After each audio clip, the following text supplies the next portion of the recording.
si vous ne me connaissez pas encore, je m'appelle Edouard, je suis commercial, entrepreneur, infopreneur, passionné par les comportements qui mènent à la réussite, passionné par l'entrepreneuriat. Et eh bien j'ai voulu dans ce blog, dans cette chaîne YouTube, vous partager mon expérience et toutes également ces lectures, ces découvertes que je peux faire tout au long de mon chemin, que ce soit ma carrière professionnelle ou justement tous ces livres que je peux lire, toutes ces personnes qui ont du succès que j'étudie. Et donc j'ai regroupé tout ça dans un blog que vous pouvez retrouver en suivant les liens et sur ma chaîne YouTube. Et aujourd'hui, par rapport à ça, je voulais justement parler de cette influence qu'ont les personnes qui sont en général, quand on est en tout cas petit, les plus importantes pour nous, c'est papa et maman. Et malheureusement aujourd'hui, papa et maman peuvent être votre pire ennemi pour faire les bons choix dans votre carrière, pour faire les choix qui vous amènent au succès, parce qu'ils sont pleins de bonne volonté, mais malheureusement, ils ont été élevés et ils vivent dans un monde qui n'est plus le nôtre. Et tout change tellement rapidement que tous ces conseils qui peuvent vous donner, prodiguer, ce conditionnement avec lequel ils vous ont élevé, eh bien en fait c'est des bullshit qu'il va falloir effacer tout ça pour pouvoir vous libérer et vraiment réussir votre carrière et faire surtout les bons choix. Parce qu'eux, ils sont nés, là je m'adresse aux millennials, les personnes comme moi, génération Y, nées dans les années 80 et après 90, 2000, en fait on est né dans un monde qui n'est plus le leur. Nos parents sont des baby boomers, on appelle ça, ceux qui sont nés juste après la guerre. Et ils ont connu cette période qu'on appelle les 30 glorieuses. Les 30 glorieuses, c'est une période faste. Je pense que sur l'échelle de l'humanité, de l'histoire de l'humanité, il n'y a pas eu de période où il faisait aussi bon vivre. Qu'est-ce qui se passait dans les 30 glorieuses? C'est-à-dire qu'il y avait le plein emploi, l'industrie était en plein boom, il n'y avait pas aucun souci. Voilà. Donc les gens avaient le plein emploi, ils vivaient correctement même sans être des capitaines d'industrie ou des chefs d'entreprise ou avoir des postes très très haut placés. N'importe qui arrivait à se faire une petite carrière sympa, correcte, payer sa maison et en même temps à partir en vacances pendant ces fameux congés payés. Vous voyez? Et tout ça, on a construit pendant ces 30 glorieuses, on en a fait une généralité. On a cru que ça allait durer ad vitam aeternam et on en a fait des règles. Et aujourd'hui, on se rend compte que tout ce monde qu'on a créé pendant cette période faste, le système de retraite, le CDI, qui n'est pas un contrat à durée indéterminée, mais qui est un contrat à durée indéfinie, on croit. Mais aujourd'hui, on sait que le CDI, ça ne veut plus dire qu'on va faire 40 ans dans la même entreprise sans problème. Voilà. Et toutes ces choses-là sont en train d'éclater. Alors, quels sont les conseils qu'il faut éviter? Le conseil principal, c'est ceux qu'on connaît tous, c'est passe ton bac d'abord. Alors bien sûr, c'est mieux de passer son bac, c'est mieux effectivement de faire des études, mais c'est pas une condition sine qua non pour le succès.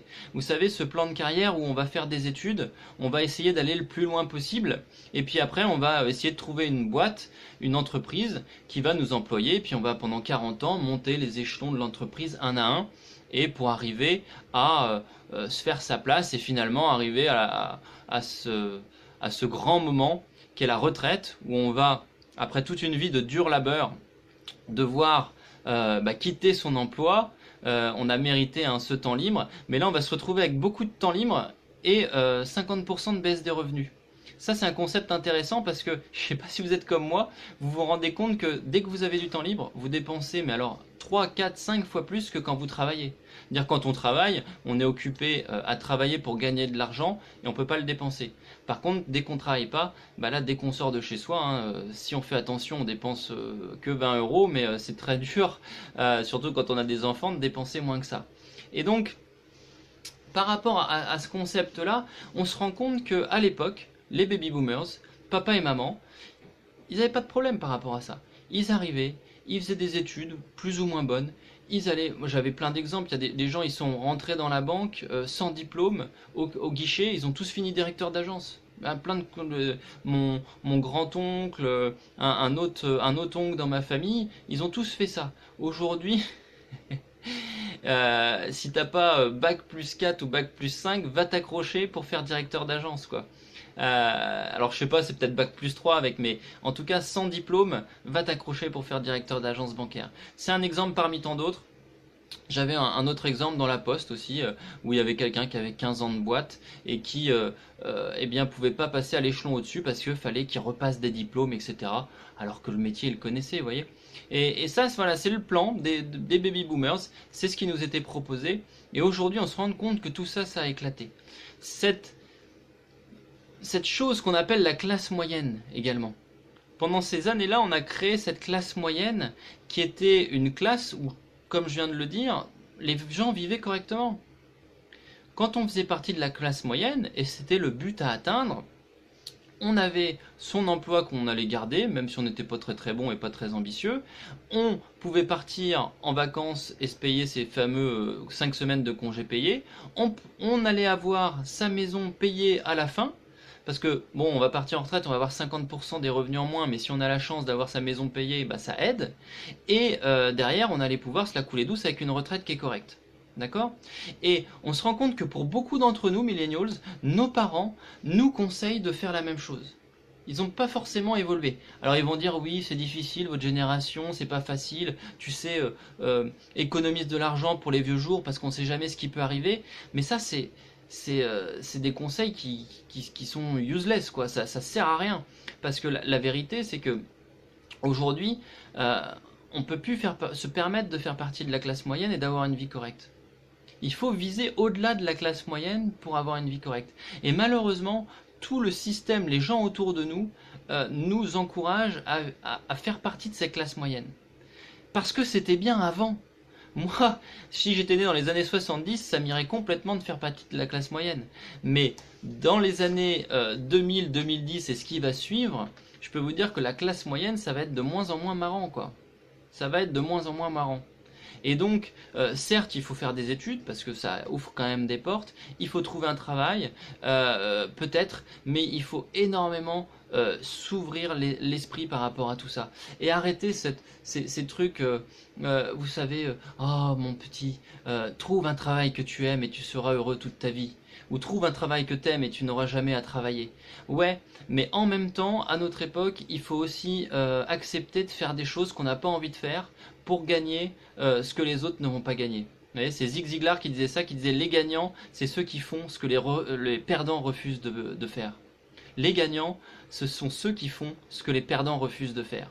Et ça, c'est une phase très forte et qui a énormément de sens, je pense, par les temps qui courent.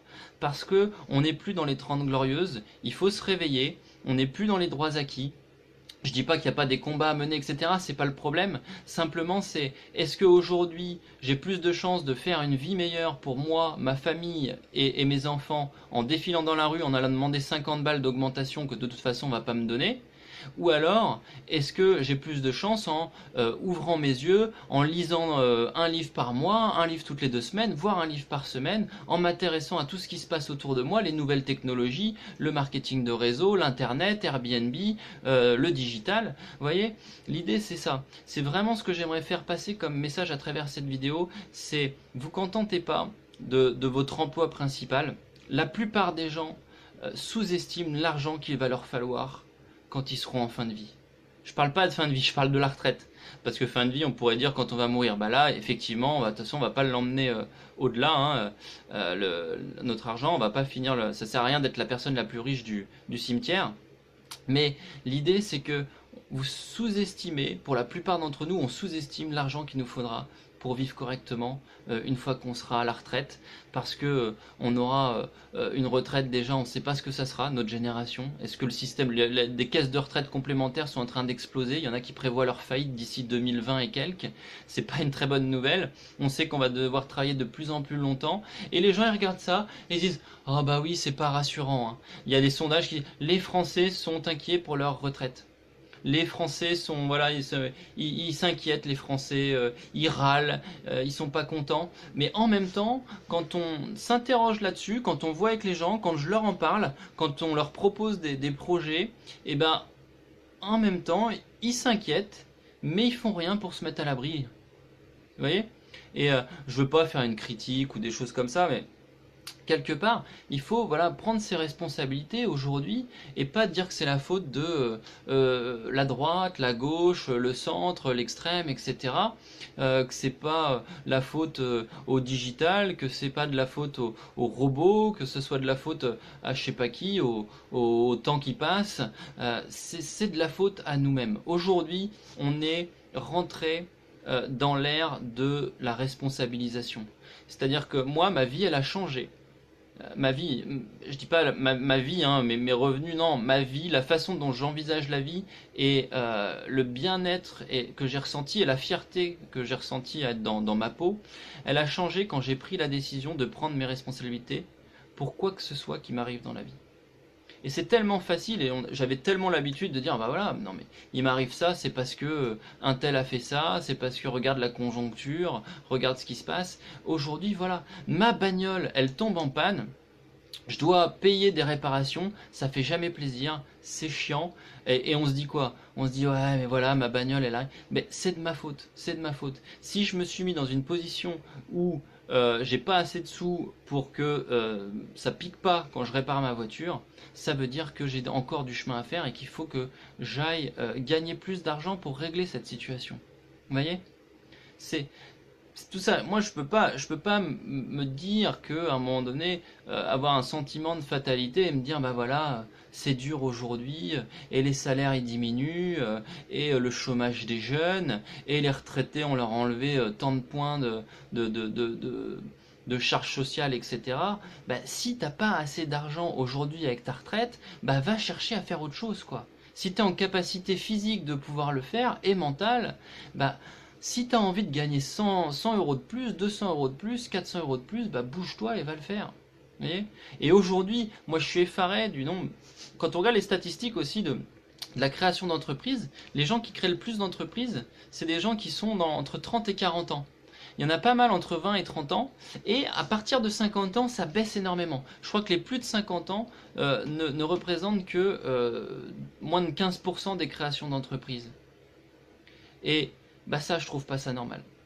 Parce que dans un monde où, au niveau du salariat déjà, on handicape les plus de 50 ans, où on les remet un petit peu au vestiaire, où ils ont de plus en plus de mal à retrouver un emploi, eh bien, je pense qu'il devrait avoir beaucoup plus d'entrepreneurs que ça à cet âge-là.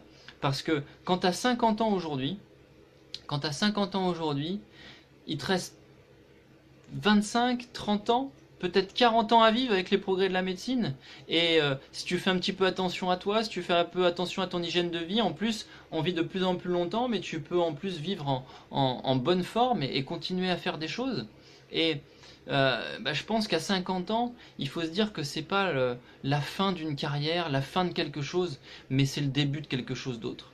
Et il n'y a rien de pire que de finir sa vie sans projet, sans rien faire. Comme disait Jim Rohn, un célèbre entrepreneur américain, quand la fin vient pour toi, quand la fin viendra, la fin de ta vie, il faut qu'elle te trouve en train de monter un nouveau sommet et pas en train de dégringoler d'une montagne. Et je pense que c'est ça la vie, c'est celui qui n'a pas d'objectif, qui à un moment donné se dit bah voilà c'est bon, le meilleur est derrière moi, j'ai fait ça, et qui après pendant les 20 dernières années ne fait que raconter ces vieilles histoires de guerre plutôt que de s'en créer des nouvelles. Et ben je pense que c'est quelque chose qui est dommage, et je pense que c'est quelque chose qui est du siècle passé. Et le 21e siècle, c'est vraiment le siècle de la remise en question personnelle, le siècle du développement personnel et le siècle de l'entrepreneuriat. Et quand je